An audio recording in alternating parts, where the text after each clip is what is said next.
Hi, welcome back to Educator.com's AP Music Theory course. Today's lesson is part writing seventh chords. So the objectives for this lesson are we're going to integrate seventh chords into our part writing exercises, which have up till now we've started with root position chords and then looked at first inversion and 6/4 or second inversion chords. And we're going to look at diatonic seventh chords, and then the 5/7 as kind of a separate entity with some different idioms. And then we're going to look at some familiar seventh chord patterns, like seventh chords in sequence.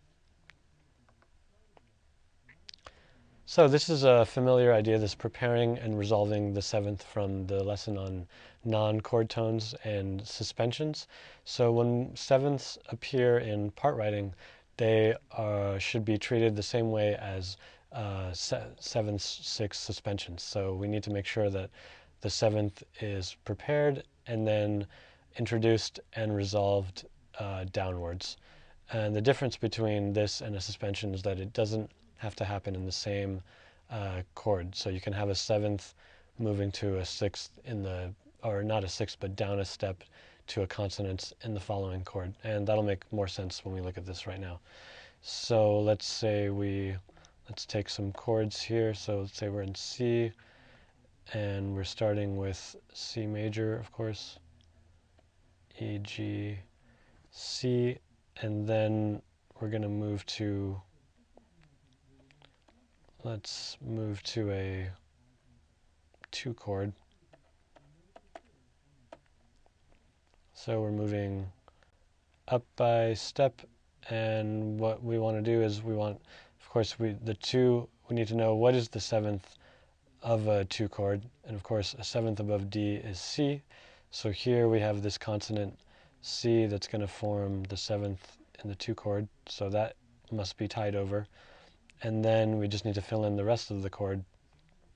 And in this case, we have to be careful of parallels, so we'll move the G down to an F and the E down to a D. And you'll notice here that we don't have a complete chord. We're missing the fifth, which is okay in seventh, when you have a seventh chord, because of avoiding parallels and different considerations. So now we have this seventh here, which has been prepared. Consonant doesn't have to be tied over. And now we want to make sure that in the next chord it moves down to a B, and a B that is consonant. So let's do a B here, and let's move this to a 5. So the D is going to move to a G, and then let's say this D stays on D, and this F moves up to G. And now we have a complete chord again with good doubling. So the seventh was prepared here and resolved here. Let's do one more example of that. Let's do it in a minor key this time. What about A minor? And let's start on a tonic harmony. So let's see, A, and then A, C, E.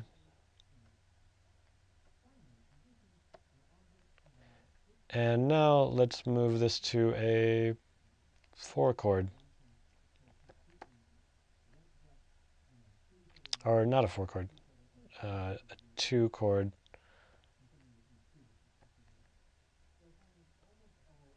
Two diminished 6, so 4 in the bass. And now let's say we want, so of course this is going to be a 6/5 since we're dealing with 7th chords.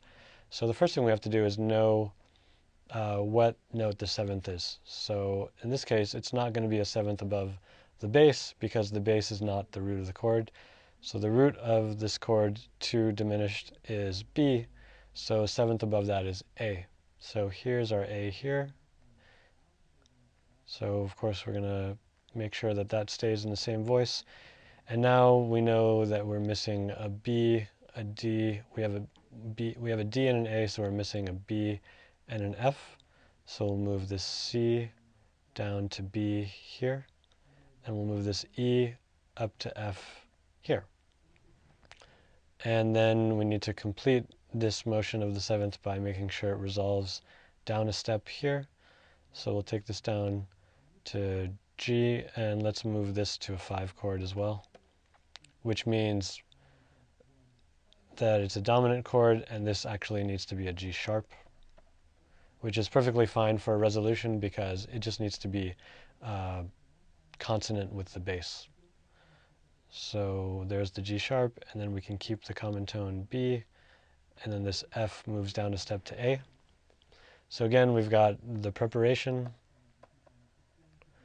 and then here's the 7th, and here's the resolution. And so here, this ends up being a 2, 6, 5, and up here I should have written 2, 7,